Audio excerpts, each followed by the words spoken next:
Muy buenas tardes. Vamos a iniciar la sesión del día de hoy, considerando algunos aspectos que vamos a ver durante los primeros capítulos destinados a cumplir con la tesis y proyecto de grado que vamos a presentar. Eh, ¿Qué es lo que vamos a ver el día de hoy? Vamos a ver cómo se debe construir el marco teórico, el marco aplicativo y algunas recomendaciones para el diseño de presentaciones, que las voy a ir haciendo a lo largo de la exposición o al final y les voy a mostrar en esta presentación. Vamos a empezar entonces en el marco teórico.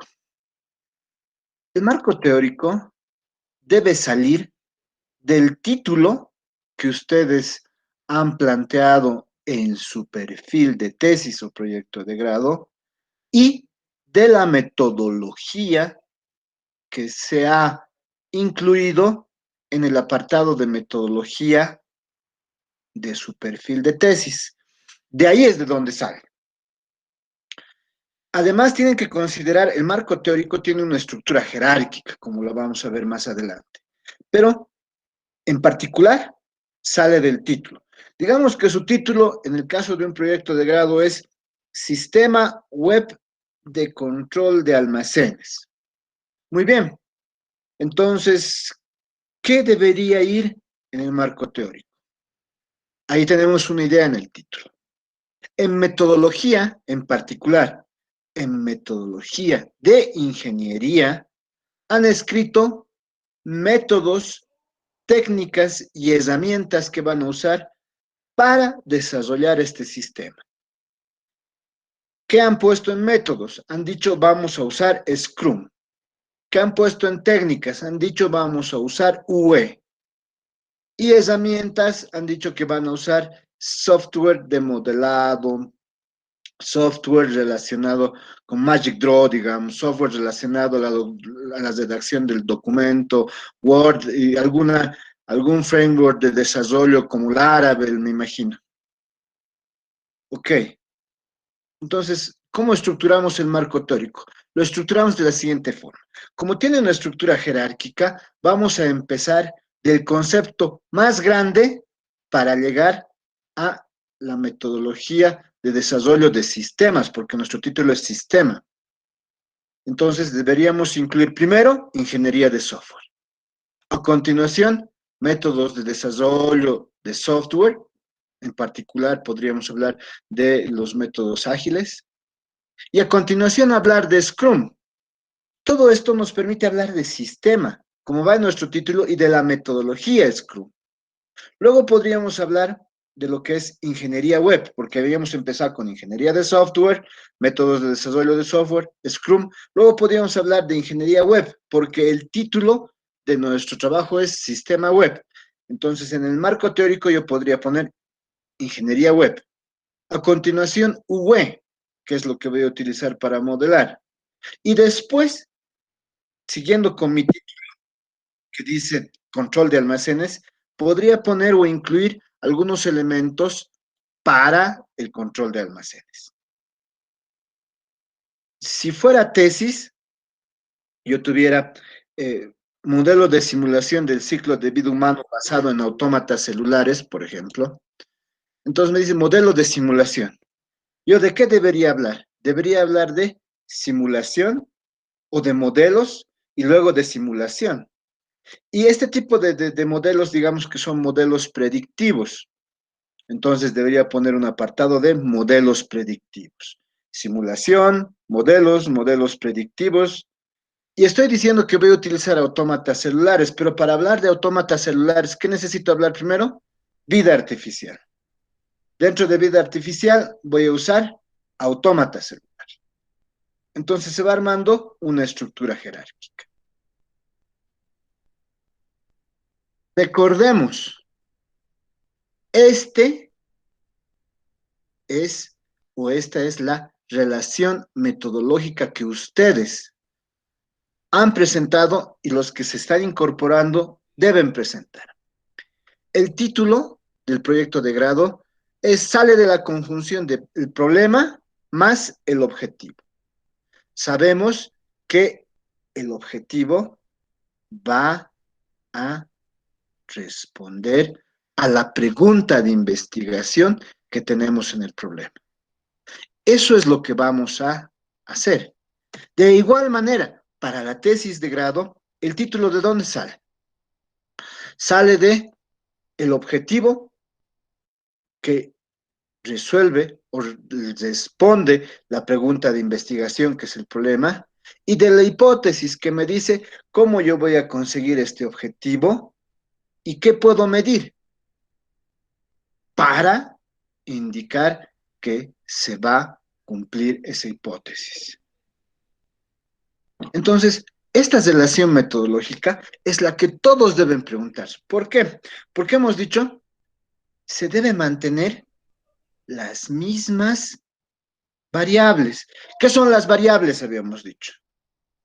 Las variables son los mismos términos. Si en el problema he dicho cómo controlar los almacenes en una empresa X, el objetivo debería ser desarrollar un sistema web que controle los almacenes para una empresa X. Si mi objetivo, si mi tesis, por ejemplo, es, la pregunta de investigación de mi tesis es, ¿cómo determinar la población de truchas en el lago Titicaca? Mi objetivo será plantear un modelo de simulación que determine las truchas, el número de truchas o la población de truchas en el lago Titicaca. Y mi hipótesis podría ser algo como el uso de autómatas celulares permite al modelo determinar el número o la población de truchas que existen en el lago Titicaca. Entonces, es más o menos la relación metodológica que deben buscar.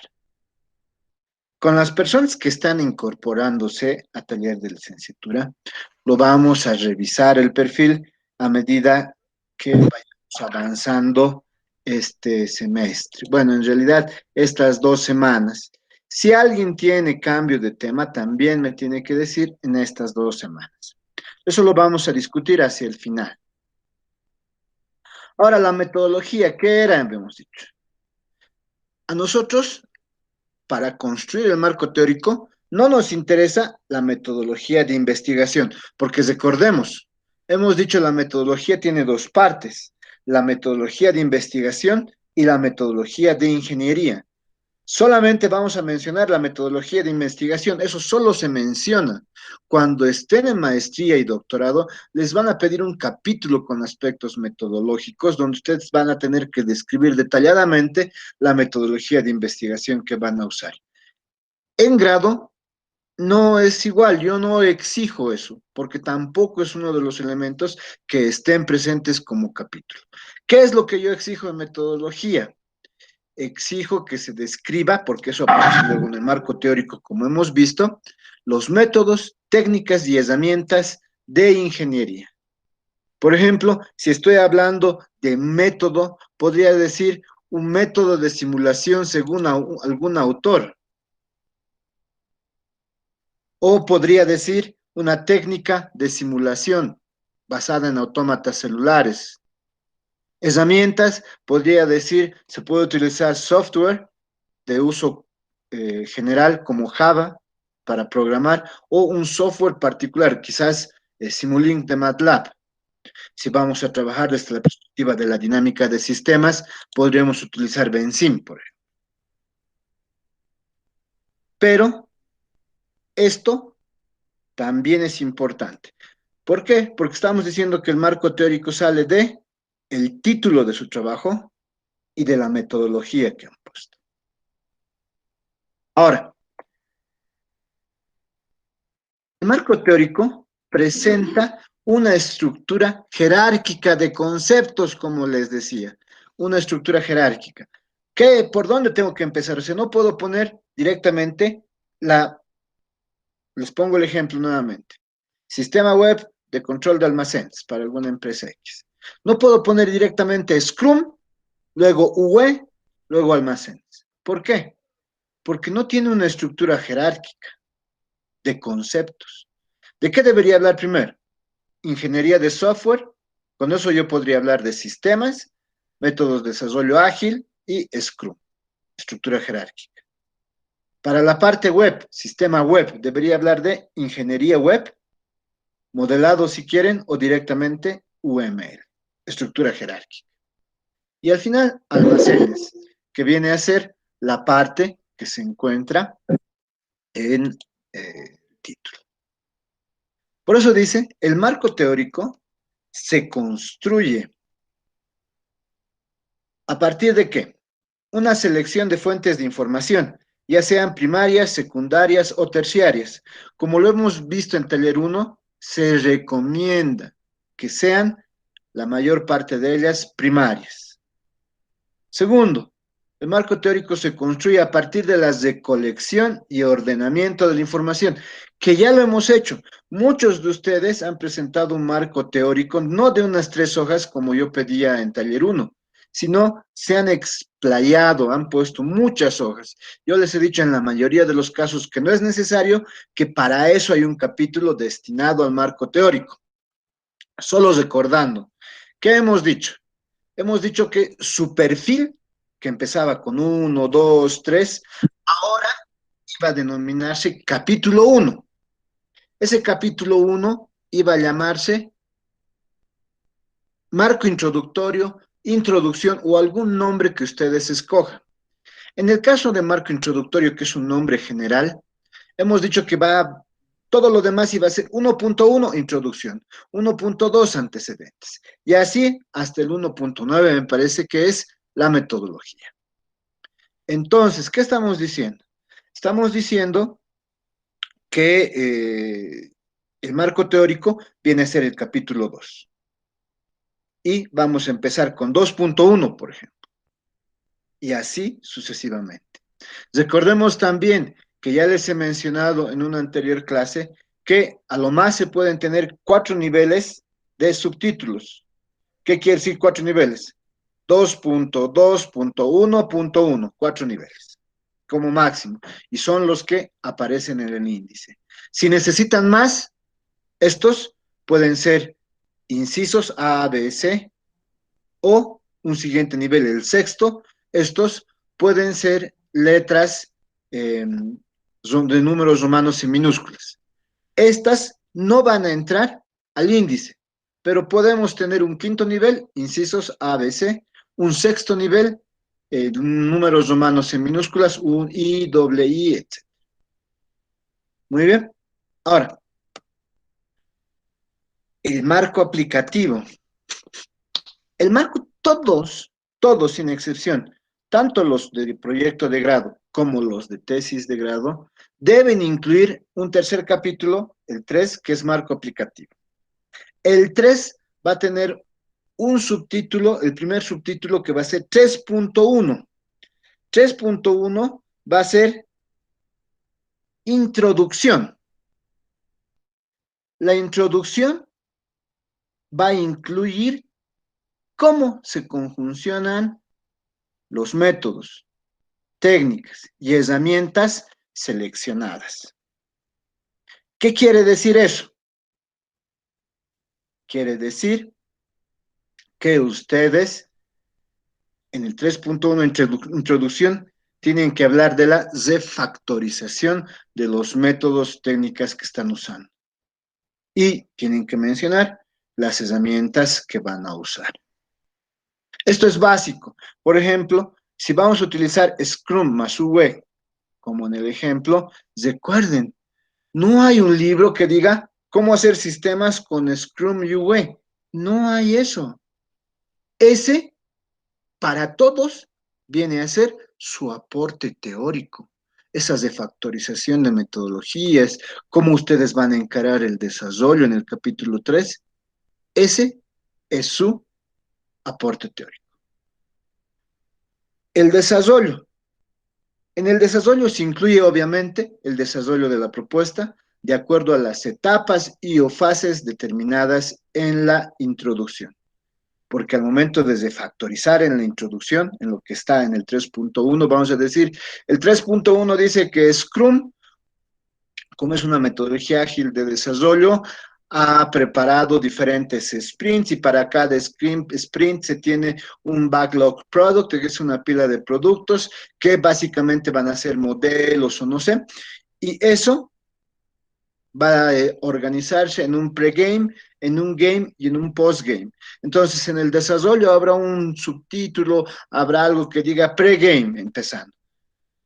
Luego pondrá el game, sprint 1, sprint 2, y ahí van apareciendo cada una de las cosas. Pero esto, ¿de dónde tiene que salir este desarrollo? De cómo nosotros planteemos la refactorización en la introducción, en el 3.1. Por eso decimos, en la introducción se conjunciona los métodos que se van a usar, las técnicas que se van a usar, las herramientas que se van a usar. ¿Y el producto qué debe ser? Fases o etapas refactorizadas para el desarrollo de nuestro trabajo, porque vamos a refactorizar. No van a ser las mismas. Desde el momento que vamos a conjuncionar métodos y técnicas, ya no van a ser las fases o etapas originales, sino que van a ser aquellas que son refactorizadas. Además, hay que recordar que este marco aplicativo responde al aporte teórico que se planteó en el marco introductorio, como les he dicho. Y por eso les decía, en el marco introductorio, ¿qué es su aporte teórico? Todo el mundo me pregunta, yo les decía, es la conjunción de metodologías, ese es su aporte teórico, que ahora lo estamos viendo en el capítulo 3. Entonces, el desarrollo, ¿qué va a considerar? Las etapas refactorizadas, aquellas que hemos conjuncionado, combinado. ¿Qué no hay que perder de vista cuando vayamos resolviendo estas etapas? No hay que perder de vista, primero, lograr los objetivos. Es decir, verificar que cada uno de los objetivos que hemos planteado se cumpla. ¿Qué no hay que perder de vista? Que esto se debe hacer de acuerdo a los límites y alcances que hemos definido. ¿Qué pasa si hay un objetivo que ahora, desarrollando, nos damos cuenta que no se puede conseguir con nuestro trabajo? Se lo tiene que quitar del marco introductorio. Sin perder de vista que hemos dicho que el marco introductorio, por lo menos los problemas deben ser 5, así como también los objetivos. Que si bien no hay ninguna teoría que me diga que haga, o ningún libro, ningún autor que diga eso, yo les había mencionado que es por experiencia un buen número. Además, una muy buena idea para conjuncionar este marco aplicativo con el marco teórico es documentar y desarrollar. Desarrollar y documentar.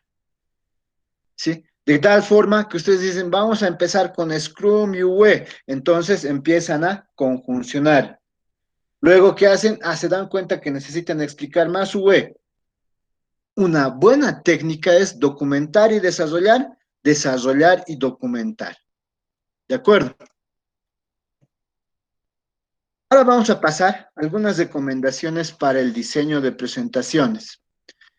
En esta presentación ha servido de ejemplo para algunas cosas que sí se pueden hacer y para algunas cosas que no se pueden hacer, que las vamos a ir viendo a medida que avancemos. La primera, antes de entrar y que no está escrita, pero que quiero preguntar a ustedes. ¿Alguno de ustedes, de las 50 personas que están, por ejemplo, Gerson, qué le parece que no está bien de esta presentación a simple vista?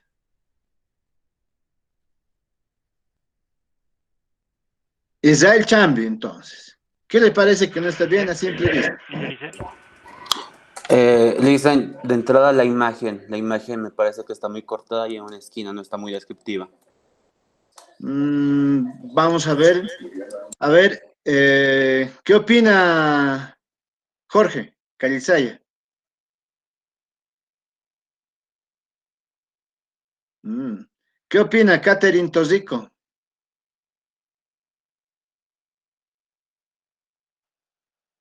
¿Qué opina María Belén Poma?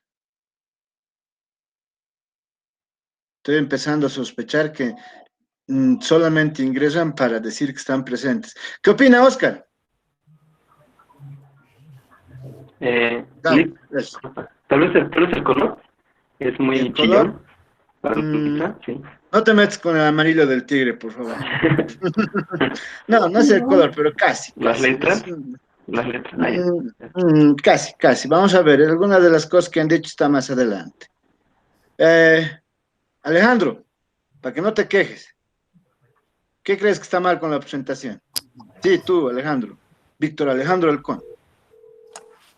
El meme de la esquina. Nah, no es eso.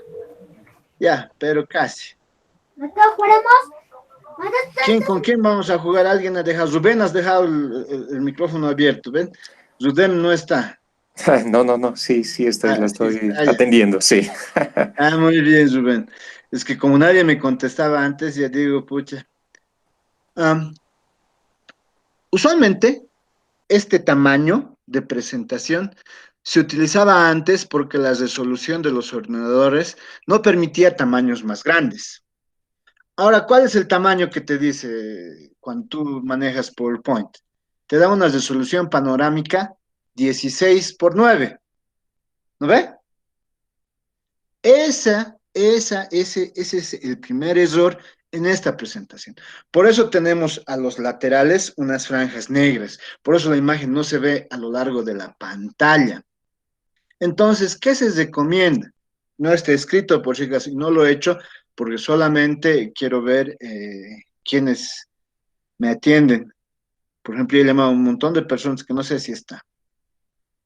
Um, Recuerden, hay que utilizar la vista panorámica 16 por 9, que es la que va a permitir que la imagen se vea de tope a tope, no dejando unas franjas negras a los costados. ¿Está bien?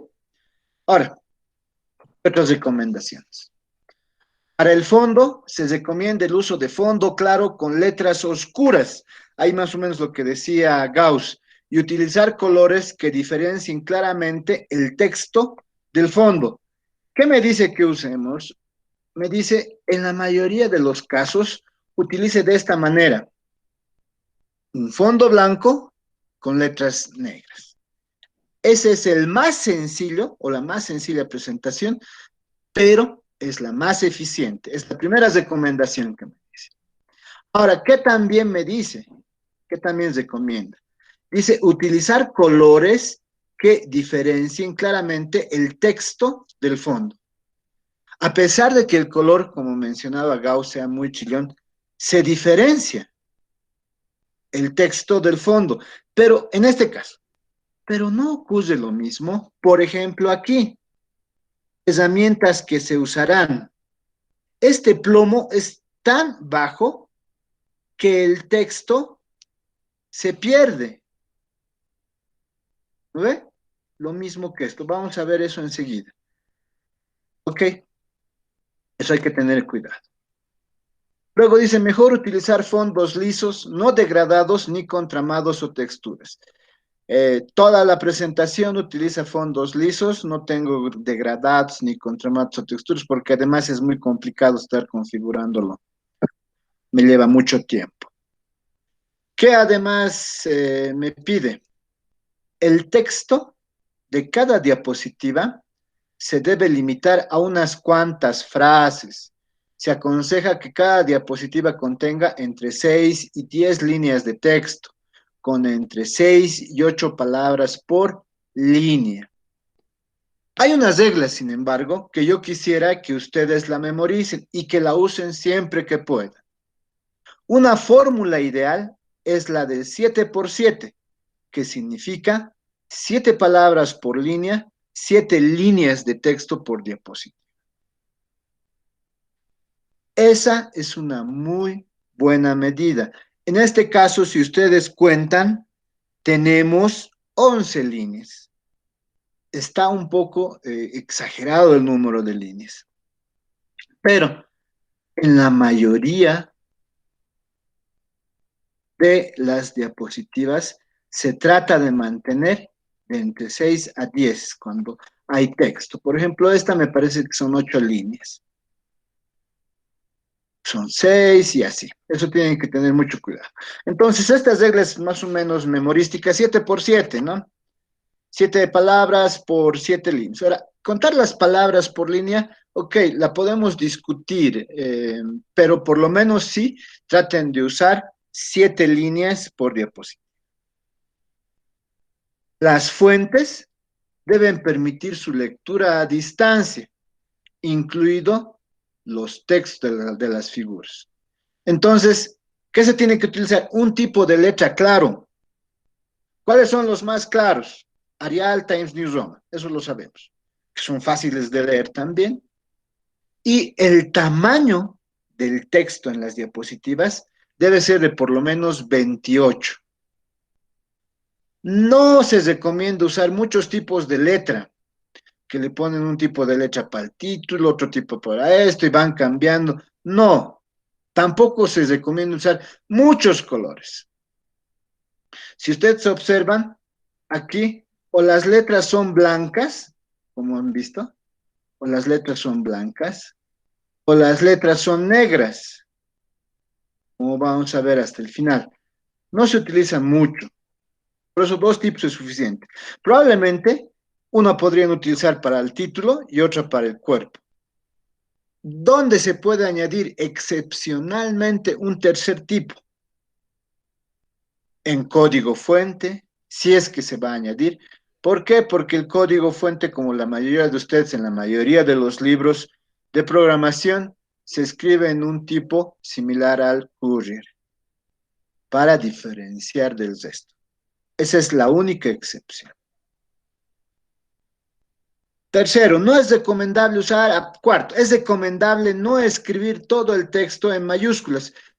He corregido eso incluso alguna vez en el grupo de WhatsApp. ¿Por qué? Porque hay reglas de netiqueta. ¿Y qué habíamos dicho cuando alguien escribe todo en mayúsculas? ¿Alguien recuerda? ¿Alguien está vivo? Alexis, ¿sabía usted eso? Alexis Vargas no está. Belén, ¿sabía usted eso? Belén no está. Débora, ¿sabía usted eso? Dice, que creo que es como si estuviera gritando a la persona cuando escribe en mayúsculas. Exacto. Belén se durmió, le ganaron. Entonces, por eso no se usa mayúsculas, porque es levantar la voz. Por eso les dice aquí, es recomendable no escribir todo el texto en mayúsculas. Utilizar únicamente la negrita para resaltar datos o información relevante y en lugar de subrayados prefieren usar la cursiva. Esta es una recomendación, pero yo, ¿qué les he recomendado? Yo quisiera que mantengan lo que hemos usado en el documento. ¿Qué hemos dicho? El texto solo puede tener 3 formatos. Negrita, cuando se quiere dar énfasis a algo. Cursiva, cuando son palabras en otro idioma. Y comillas, cuando se utiliza copias textuales de por lo menos una oración, no una palabra, ¿no? Entonces, eso he ido recomendando y eso es lo que también espero que se aplique. Recuerden, ya no se usa subrayado hace un montón de tiempo, ni el punto y guión. Se utilizaba el subrayado para hablar de títulos y subtítulos cuando tenía máquina de escribir, lo mismo que el punto y guión. Eso es de la máquina de escribir. Yo presumo que la mayoría de ustedes en su vida debe ver una máquina de escribir o le ha debido cambiar la cinta que tenía la máquina de escribir. O el cartridge en el caso de las eléctricas, por ejemplo, que tenía una cintita pero que venía en un cassette. O sea, si no los conocen, ¿por qué lo usan? No usen ni subrayado ni punto y guión en ninguno de sus documentos. Se recomienda reducir el tamaño de las imágenes antes de incluirlas en la presentación. ¿Qué quiere decir eso? Que utilicen un software, una aplicación que permita reducir el tamaño. ¿Para qué? Para no perder la calidad. Para reducir o para ampliar, utilicen una aplicación, utilicen un software que les permita hacer eso para no perder la calidad. Evite utilizar fotos como fondo, ya que al aplicar texto encima es fácil que no se pueda leer. De igual manera, en el caso que se quiere introducir texto dentro de una fotografía, se puede hacer enmarcándolo dentro de un recuadro para diferenciarlo del fondo. Veamos, yo he utilizado fotos, pero ¿cómo he incluido el texto? En un recuadro. Y ese recuadro no está transparente, o sea, claramente se nota el texto sobre la foto. En el caso del marco teórico, del título de esta diapositiva, sobre el recuadro que ha incluido el texto, está con una transparencia, pero no afecta su visualización. Entonces hay que tener cuidado con eso. También hablábamos de utilizar dos fuentes. Marco teórico, como ustedes ven, el título de esta diapositiva está en Times New Roman. En cambio, el texto, que está por debajo, está en Arial. Son como máximo los dos tipos de letra que pueden usar. Ahora veamos este otro. Este otro igual está sobre una foto. ¿Cuál es el problema? El problema es que tenemos que ser muy juiciosos al momento de usar transparencias. Observen la del desarrollo. Esa está completamente mal, porque si viene puesto un texto en una caja sobre la foto, la transparencia del cuadro de texto hace que no se lea. Eso no debe hacerse. Hay que tratar de manejar, si van a manejar fotos, hay que tratar de manejar de esta forma. Que el texto que se incluya sobre la foto esté en un recuadro para que se pueda leer correctamente. En el peor de los casos, si quieren utilizar alguna transparencia, que esa transparencia no afecte la lectura, como en el caso de introducción que ustedes ven ahí, o en el marco aplicativo. La introducción y el marco aplicativo, que a pesar de tener transparencias, se logran leer. No hay que preferir la fantasía, el diseñito, la visualización al contenido. El contenido es lo más importante. ¿Qué más? Las tablas, figuras, gráficos deben contrastar colores para que se vean. Eso es lo que se ha intentado hacer en alguno de estos, contrastando colores, oscuro, claro, excepto acá, por ejemplo, vean, aquí yo he puesto, a propósito, letras blancas en un fondo plomo muy claro, que no hace que se visualicen. ¿Qué hubiera sido mejor? Como lo que está al medio, ¿no? Un fondo plomo, pero una letra negra, que hace que se visualice muy bien, ¿no es cierto? Entonces, ustedes tienen que tener cuidado con eso. ¿Qué más? Evitar tablas engorrosas. ¿A qué me refiero con tablas engorrosas? Que sea una tabla que tenga mucho texto chiquitito, que ni siquiera se lea, que sea tan a detalle. Recuerden, la presentación no es para darse ustedes, que se acuerden ustedes, no es su ayuda a memoria de ustedes, no quiero ver eso, no es ayuda a memoria de ustedes. La presentación, ¿para qué sirve? Para comunicar al público, a las personas que los van a ver, su investigación. Para eso sirve. Entonces, no tiene que estar pensado como ayuda para mí, tiene que estar pensado como ayuda para el público. Entonces, no puede ser que le pongan una tabla con 1.000.000 de texto para que ustedes no se olviden decir eso y nosotros estemos tratando de leer. No. Hay que utilizar esquemas, figuras claras con pocas siglas. Cuando me refiero a esquemas, me refiero a este tipo de esquemas que vienen en PowerPoint, esquemas que ustedes pueden también construir, ¿no? Esquemas que den una idea de lo que se quiere describir. Entonces, hay que utilizar esquemas. En el caso de que se usen animaciones, no sugiero que utilicemos animaciones, particularmente las animaciones de PowerPoint, desvanecer, aparecer, de izquierda, derecha, vacío, etc. No, pero si van a usar, que sean simples y constantes. ¿A qué me refiero? Por ejemplo, ustedes ven la imagen que está sobre esta diapositiva del tipo que está con su taladro, aparecen todas, pero no es una animación, o sea, en cada diapositiva, ¿qué se ha ido haciendo? He agarrado esta imagen, la he movido, la he movido, la he movido. No es una animación como tal, porque además es muy complicado de subirlo a algún repositorio porque las animaciones se pierden. Esta, sin embargo, no se va a perder. ¿Por qué? Porque se ha incluido en cada diapositiva. Es, digamos, el trabajo artesanal del diseño de una caricatura, donde en cada lámina se va dibujando un movimiento. Por eso dice, si se usan animaciones en la presentación, simples y constantes. Hay que evitar efectos y otros elementos que distraigan a la audiencia. No se recomienda el uso de sonidos de transición. Alguna vez, a muchos de ustedes, a lo largo de los años en la universidad, he visto que les gusta colocar GIFs animados. ¿Cuál es la recomendación?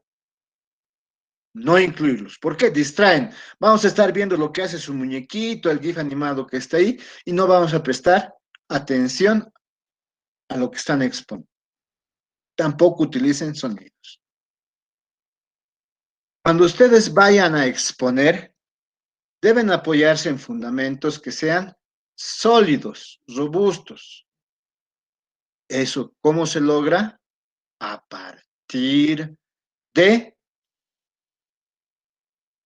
tener claro conceptos teóricos. Les decía en taller 1, es muy poco probable que yo pueda conceptualizar 5 años de su carrera en un par de meses.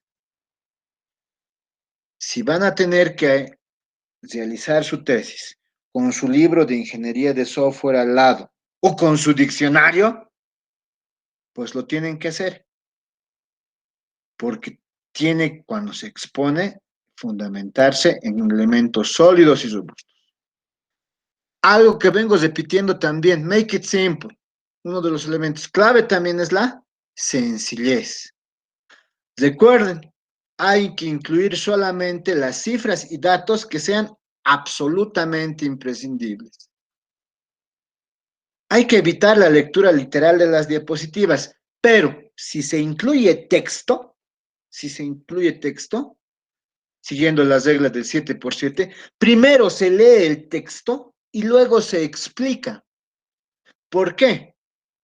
Porque si ustedes tienen texto y explican, la audiencia va a decir, o leo lo que está en la diapositiva, o lo escucho su exposición y se va a confundir. En cambio, si ustedes leen la diapositiva, todos vamos a seguir la lectura, y luego explican, también les vamos a escuchar. Y ese es un plus. Hay que emplear solamente observaciones oportunas, no se pasen de cancheros.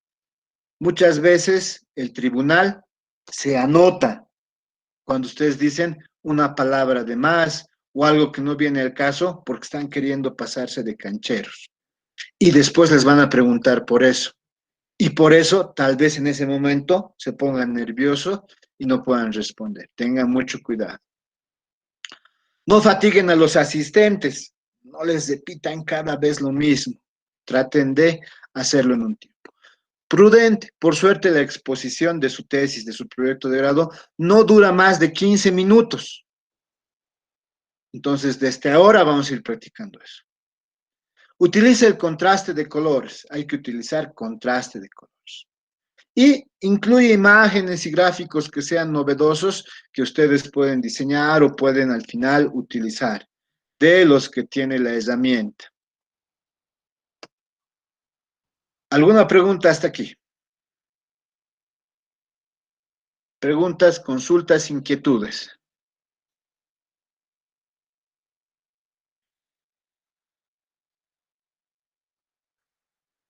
Me encanta este curso. Hola, licenciado, buenas tardes. Diego, Sí, quería hacerle una pregunta sobre la exposición. Usted como me mencionaba de que podría ser necesario que pongamos texto, luego lo leamos y lo expliquemos, pero también podríamos poner, digamos, solamente alguna palabra que resalte y después explicarlo sin necesidad de poner un texto largo que tal vez nos quite algunos segundos valiosos tal vez al momento de exponer. Muy bien, Diego, muy buena pregunta. ¿Qué se recomienda? Se recomienda para el marco introductorio, por ejemplo, que lo que sí debe estar en texto, ¿qué debe ser? La formulación del problema, problemas secundarios, objetivo, objetivos específicos. No se puede usar palabras, pero sí se puede resumir las oraciones y la hipótesis. Eso es lo que sí tiene que estar en texto in extenso. Todo lo demás podría usarse figuras, esquemas o quizás una palabra como menciona Diego. Recuerden, hay cosas que tienen que estar presentes. Una oración, una definición, algo de un par de líneas, porque es importante. El resto se puede hacer con esquemas, figuras, diagramas o como mencionó Diego, con una palabra. ¿Está bien? ¿Alguna otra pregunta? Sí, licenciado, otra pregunta. Tal vez no lo ha mencionado, pero al momento de, digamos, si tenemos que incluir texto que era de otro autor, tenemos que colocarle también la referencia bibliográfica, ¿no? O lo Claro, podemos mencionar. claro. En este caso, por ejemplo, no va a ocurrir, porque no estamos pidiendo que el marco teórico debería ser una página, máximo 2 diapositivas, o si son varias, pasarlas así muy rápido. O sea, no va a ocurrir en una presentación, porque es una presentación de su trabajo de investigación. Si fuera una presentación, por ejemplo, en algún congreso, probablemente ahí estás presentando, estás transmitiendo información de varios autores. Quizás ahí se podría incluir. Pero en esta presentación en particular es muy difícil que ocurra. Por ejemplo, vas a hablar del UML o UE, del Unified Modeling Language for Web Engineering, para la ingeniería web, y has sacado mucho texto de Nora Koch, de su tesis doctoral. Pero tú, ¿qué has puesto? Has puesto imágenes de sus diagramas, has puesto UE al centro y listo. Porque te pido que no incluyas texto. Entonces no va a haber referencias. O sea, es muy poco probable que ocurra en esta presentación. Y si tuviéramos que mencionar tal vez un concepto que no es posible tal vez resumirlo en pocas palabras. Ustedes tienen que mencionar. Ahí viene la capacidad, como acabo de hacerlo. Sin tenerlo escrito, acabo de decir que los diagramas que usa UE, según Nora Koch en su tesis doctoral de 2000, son, Ya, está bien, licenciado. ¿ya? Esa era mi pregunta. No es, sin embargo, un requisito. Pero sí por lo menos hay que saber de dónde se extrae.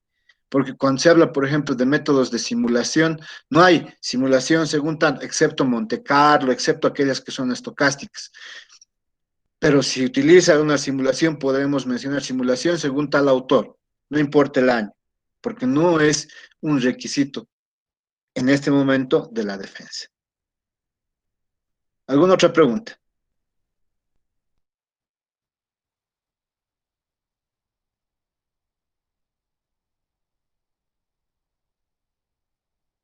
Muy bien. Entonces, vamos a terminar la grabación y les voy a decir